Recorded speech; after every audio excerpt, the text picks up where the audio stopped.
LeBron James partied even harder than Jay-Z at Diddy's parties. I'm about to make a documentary about him. He once said no party compares to Diddy's. Diddy's parties aren't made for regular people. No phones, no cameras, just NDAs and a room full of bodies. If you've ever been to that house on Star Island in Miami, you'd understand. Now picture LeBron walking in over 6'8", the brightest presence in the room. Before midnight, LeBron had already taken off his shirt and was pouring tequila into people's mouths on the dance floor. And I'm not talking about Savannah. He was surrounded by models from Paris, dancers from Atlanta, and one R&B singer I can't name because she's married now. By 1 a.m., LeBron was standing on the table and the whole crowd was going wild with him. Every woman at that party had their eyes on LeBron. He wasn't relying on money, it was all about presence. When it comes to letting loose, LeBron makes Jay look like a church volunteer. I will send every single one of these parasites to prison and clean the circle up a bit. You really hate Sean Combs. Why would they be thinking that? Because of the things that you post on Instagram, Yeah, because this, of the... Look at this. And let's stop for a second and do say that I hated him enough to hire his kids. And we've never done anything to each other. So it's just competitive energy and things that you say about other artists while you're in hip-hop culture. Hey, everybody know ain't no party like a Diddy party, so. Yeah, that's what's up. Yeah. What's up? I want to ask LeBron, what does he mean by there's no party like a Diddy party? I truly want to know. And not only that, LeBron, how many Diddy parties have you actually been to? I'm really curious to know. And is that the reason you left social media? Because all the backlash you were getting for going to so many Diddy parties? It's just pathetic, man. People think this guy's a role model. He wants to defund the police. The most patriot people of America serving and protecting our country. LeBron, you're a fucking scumbag. And I hope you get locked up in the same cell with Diddy. 50 Cent's latest documentary doesn't begin with direct accusations. It opens with a confrontation shaped by one unsettling question that has lingered in the industry for years. How did so much happen in plain sight? Set against a tense, cinematic tone, the film revisits influential figures such as Sean Diddy Combs and global icons like LeBron James, reframing familiar moments not as isolated headlines, but as pieces of a broader pattern. What the film suggests slipped past public awareness wasn't hidden evidence or secret revelations, but something more unsettling: collective hesitation, unexamined proximity, strategic silence, and the quiet comfort of looking away. And when events go unchallenged for years, one persistent question remains: what have we chosen to protect, and at what cost? Hey gang, what's up? Ain't no party like a Diddy party. Coming in, shout out to the game, man. Appreciate everybody's flood the comments with ain't no party like a Diddy party. That's a statement that LeBron James wish he would have never made, because now that statement is coming to bite LeBron James in the ass. All right, let's get to this headline real quick, gang. I'm finna show y'all. No Diddy. Investigators reached out to him and they want a statement from him. Federal investigators want a statement from him. What do you mean ain't no party like a Diddy party? No Diddy. It's going down. Watch this game. Let's do some headlines. Since look. Let me let y'all see this real quick. It's right in your face. All you got to do is look at the forest and stop looking at the trees. All right, LeBron James' Lakers is becoming clearer and leaves more questions than answered. LeBron James, he left the NBA suddenly with no answers. All right, so it's headline news. What's really going on? All right, LeBron James is leaving the Los Angeles Lakers. Sean Diddy Combs did not rise solely as an artist or executive. He established himself as an architect of influence, shaping not only music but the culture around it. Operating behind the scenes, he became a gatekeeper of opportunity, influencing who advanced into the spotlight and who remained out of view. His reach extended through exclusive events, strategic alliances, and closely protected circles where proximity translated into power and access became leverage. And in that environment, success was not only achieved, it was authorized, and Diddy occupied a central position within it. And this is all in 2024, gang. Look at the dates. You can go and verify this yourself. You can go to Google and Google these same titles. All I did was screenshot them for you all's pleasure. To the game, man. Let me see. Okay, so LeBron, because a lot of people say, is this clickbait? Is this clickbait? Whenever you come on the paper party, Gene, we got paperwork. We got receipts. You will never get clickbait on this channel. All right? Let's keep it moving, guys. All right, more headline news. LeBron James reveals why he stepped away from the Lakers. Whenever you step away from the Lakers, you are leaving the NBA. All right, that's in the title. He's leaving the NBA, so he's definitely stepping away from the Lakers. More headline news. LeBron James just... In environments like these, relationships often outweigh contracts, and proximity serves as protection as much as privilege. The issue extends beyond individuals. It reflects a system. When advancement hinges on access, silence can become the unspoken cost of entry, and quiet compliance gradually substitutes genuine accountability. And this leads to a larger question. Beyond who may have benefited, can a culture structured around controlled access and guarded influence ever fully hold itself accountable for the consequences it creates? I'm with Puff, and he's in exotic bookstores and he's doing shopping, right? He's shopping, getting his stuff and everything like that. So, you know, this is the first time I was ever in an exotic bookstore with Puff. So, you know, I'm giving him his space. He's taking things off the shelves and stuff like that, because they gave him a brown paper bag. When they gave him a brown paper bag, he was just putting stuff in there.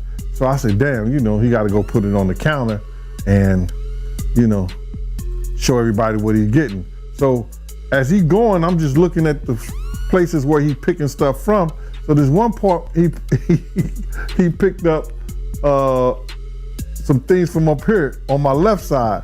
And then he picked like quite a few of them down. I was like, okay. He put them in the bag. So when I went by there and I looked up there and it said butt plugs. And I was like, hey, yo.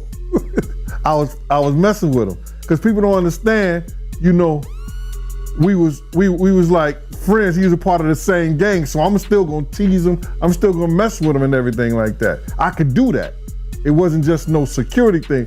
So I say, yo, what are you getting this for? And it said butt plugs, and he was like, yo, can I do my shopping by myself? I said, yeah, you could do it by yourself, brother. And he started walking and everything like that. When he got to, I just waited at the counter. So when he got to the counter, he didn't even have to show the guy nothing. He just gave the guy a wad of money. I mean, like he gave the guy a stack, something like this. And Puff wasn't the dude that carried no 20s and no 50s and nothing like that. And I mean, like, he just said, boom. And we walked out the store. So we had to leave Atlanta and go to North Carolina for a show. You understand? And it was him, this rapper, Sarah, and this other girl. LeBron James represents more than elite athletic performance. He exists at the crossroads of sports, business, and cultural influence. His image, built on discipline, responsibility, and measured composure, gives his presence significance that extends beyond the court. His affiliations can speak as loudly as his statements. When someone of his stature consistently appears within exclusive circles, those associations naturally carry symbolic weight, whether intentional or not. This is not an accusation, but a reflection of how reputation functions, where influence alone can draw scrutiny. And when leadership is defined by values and integrity, the enduring question becomes, at what point does silence begin to shape the story? Let's see, not only is he leaving gang, LeBron sold his mansion for $39 million. All right? Now, he leaving social media.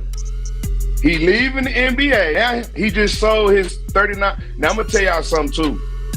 A lot of people may not know this, but LeBron James bulldozed it in order to get another one. So he is getting another mansion, but he sold his mansion. Remember, I have a bachelor's degree in real estate. Right? Whenever you start settling out of real estate, whenever you start leaving your obligations like playing for the NBA, and whenever you leave social media, reason. And I think I know why. Party like a Diddy party, so. Yeah, that's what's up. Yeah. So you know. Everybody know ain't no party like a Diddy party. Yo, right, how so- authentic was that thing on social media when they had LeBron in the maid outfit? How authentic was that? Did you see? Archived moments often resurface when least expected, not because the footage has changed, but because our perspective has. What once seemed harmless, lighthearted, or even complimentary can take on a different meaning over time. In retrospect, those remarks and interactions become reference points in a broader reevaluation of influence, proximity, and the environments that shaped them. As context evolves, they carry new weight. They're prompting closer examination than they ever received before. People saying it's Photoshop, but I seen different pictures, bro. I done seen like 7 different pictures of him that's made suit. So that particular picture can't be Photoshop if it's 7 different pictures of him in that particular made suit, unless all 7 of those pictures in different angles is Photoshop. So I don't think a lot of people say it is Photoshop. Shout out to Miss Cat Dog. Just 50 Cent's name being attached to it again. These are two, as everyone knows, the 3 names in hip hop are Jay-Z, Diddy, 50 Cent when it comes to the status of where you could get as a business or a brand. I guess so. So for the top 3 individuals, for one to go at the other and release this doc, I don't know, what does that say to again, I keep asking about the hip hop state of things. What does that say to hip hop? Like, Yeah, man. But you know, when guys come on here, man, and they want to come and try to ruin your show and say that shit to some is clickbait, the more and more we try to teach them, the dumber they make us look, bro. But you know what? That make them look dumb because watch this. I got 3 college degrees, bro. You know what I'm talking about? I own a lot of look, bro, my thing is this, bro. I don't have to be doing this shit, just like you don't have to be. You see what I'm saying? But a lot of people depend on this information, and a lot of people love hearing what Paperwork Party and Gene got to say. So for the thousands of people that like hearing we got to say, that's cool. For the 20 people, they need to get the fuck up out of here because it ain't no clickbait over here. Right, it's all good, man. You know what I'm saying? But let's just concentrate on the people who are we our own downfall? I guess I don't know. Well, I mean, I don't know. It all depends on what you consider hip hop. Like, I don't consider any of this debauchery, any of this animalistic crap. I don't consider any of this hip hop.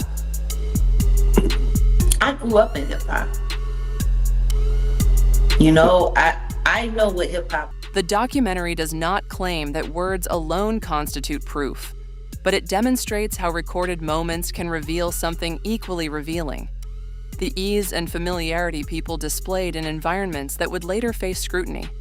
Its focus is not legal, but cultural, illustrating how language can signal inclusion and alignment long before it is questioned. As perspectives evolve and past events are reassessed, a pressing question emerges. Who determines the meaning of what was once said when context no longer shields it? That he's been asked to come in, you know, and investigators reached out to him and they want a statement from him. Federal investigators want a statement from him. What do you mean ain't no party like a Diddy party? And bro, I'll be sick too. If I'm at a Lakers game and it's feds all in the front row looking at you, talking about, yeah, we gonna get a statement, nigga, I wouldn't go to the games either. I miss the games too, nigga. Yeah, you talking about, nigga, you think the feds ain't going to LeBron games and saying, nigga, ain't no party like a Diddy party, we know what's going on? Come on, bro.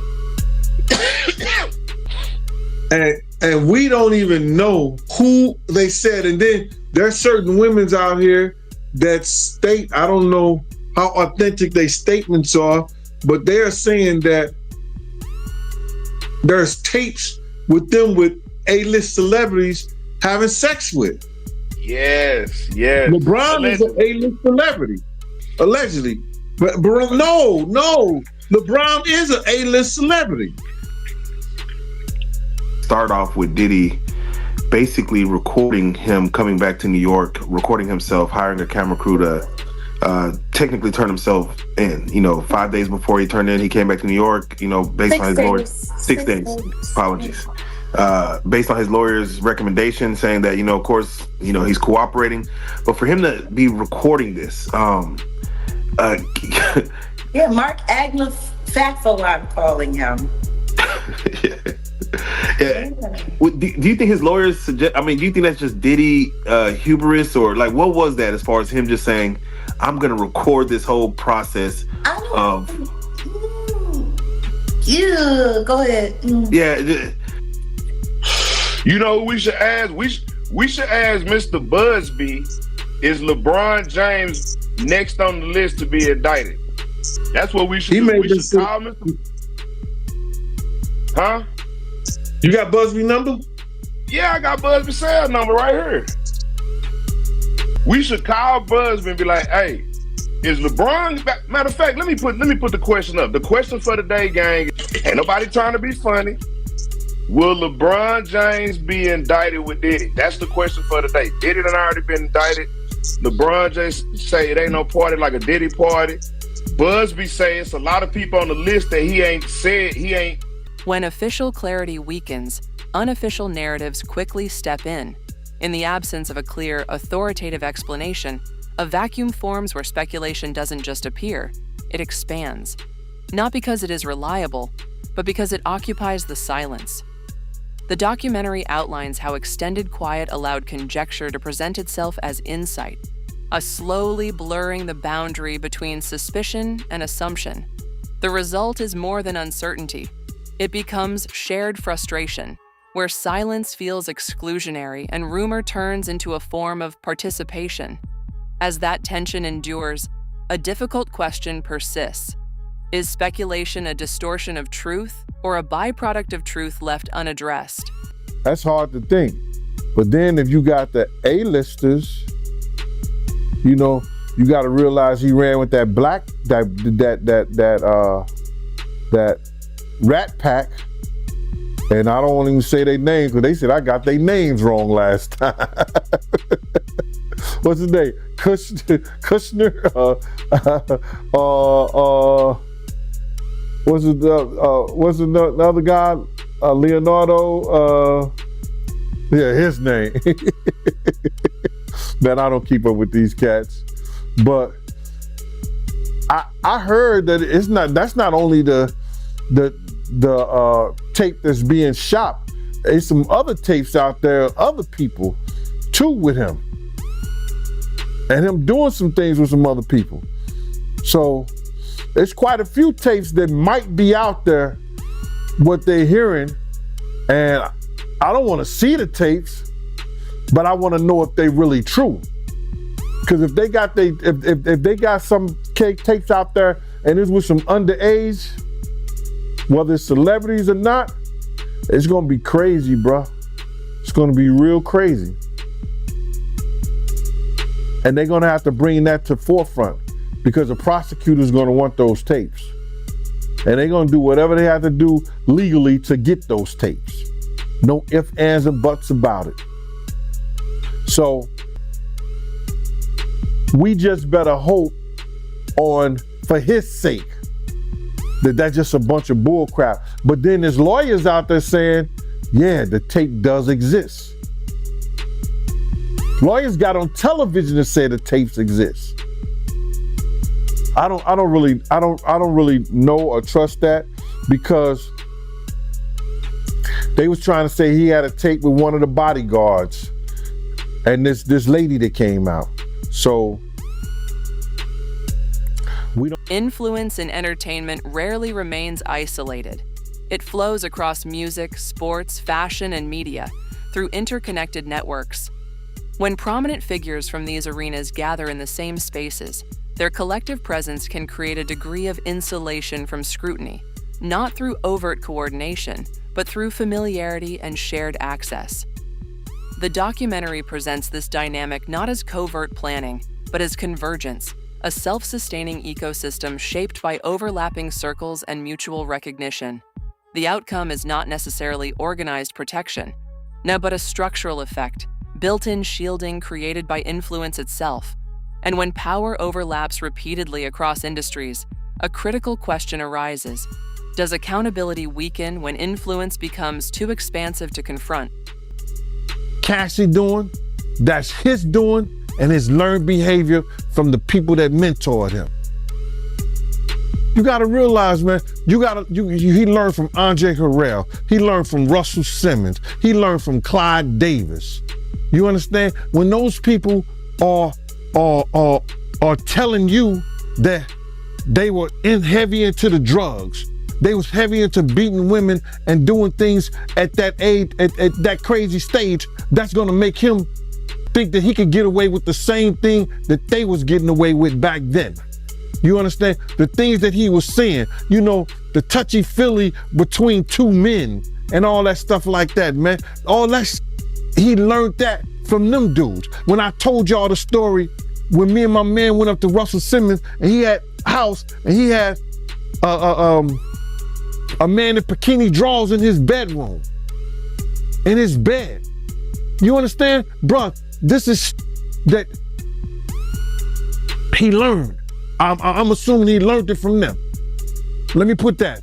And I'm not gonna say alleged because I saw that for my own self. My man was with me, Slick was with me, and we saw that for our own self. You understand what I'm saying? So these are behaviors and things that with drugs and all the stuff that's going on, pills, drinking, it can make this man into a monster, and that's what it did, bruh. It made him into a monster, bruh. I personally feel like he got a lot of the things that he did from his mentor, and then he probably did it to the 10th power. You understand? Russell Simmons admitted that he was a drug abuser. You understand? Russell Simmons admitted that he used to put his hands on women. So it's a learned behavior, bruh. Some of that stuff may be in him through his childhood. Through his childhood, he may have some of that things in him, but a lot of things that he was doing was a learned behavior, bruh. You just don't just turn it in a matter of years the way he was doing people, man. You understand? The idea that private moments may have been extensively recorded carries implications far beyond shock. It centers on control. History suggests that those who possess records often possess leverage, whether or not they choose to act on it. Even the possibility that such material exists can influence behavior, encouraging restraint through uncertainty alone. Within that dynamic, power shifts. The potential for exposure becomes a form of influence, and silence may appear safer than opposition. The consequences raise complex ethical and legal concerns involving autonomy, coercion, and the subtle presence of fear. When authority is reinforced not by direct statements, but by what could be disclosed. Now, a pressing question follows. Is silence freely chosen or gradually shaped by circumstance? The thing about it is that there was something in that other than baby oil. That's why they took all the bottles. And 9 times out of 10, if I would give it a wild guess, it was, and like some of the people told me, it was probably that GHB. What's that? I think it's gamma hydrox.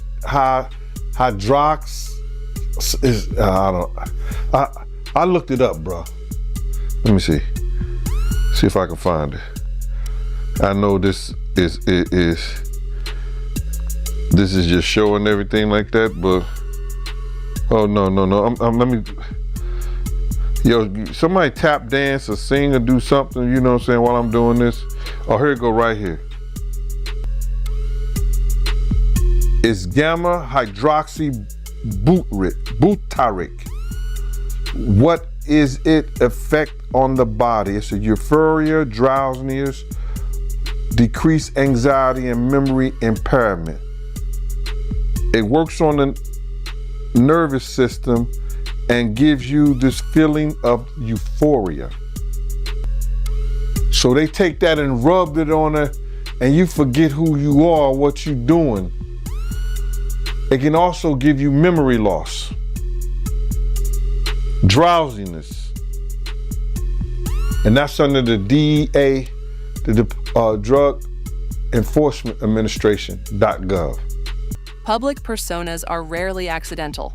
They are carefully constructed through deliberate messaging, repeated cues, and a strategic distance from controversy.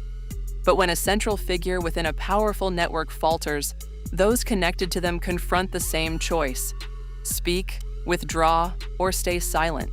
The documentary shows how restraint is often framed as professionalism or composure, but even though it shapes how audiences interpret what is left unsaid. In that silence, control over the narrative begins to slip, because silence does not preserve a story. It leaves it open to interpretation. And when reputations have been so precisely curated, a difficult question remains once circumstances shift. Were they ever built to withstand pressure in the first place? It's about missing all these games, acting like he's sick, this and that, selling his houses and shit.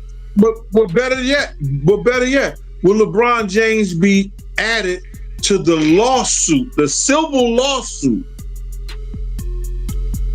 Will it be added to the civil lawsuit?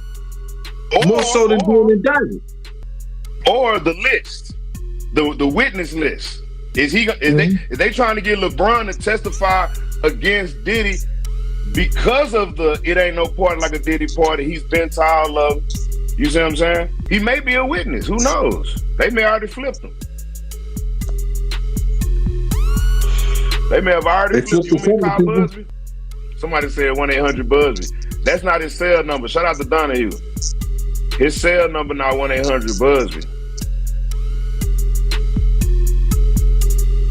You know these thirsty people out there talking about yes. The documentary makes one point clear. What remained concealed for so long was not just an individual or a single incident. It was a system maintained by familiarity, access, and quiet mutual discretion. The shift from rumor to recorded history does not arrive through one dramatic moment. It develops through continued examination and a shared refusal to allow unresolved questions to fade away. Real exposure is rarely sudden.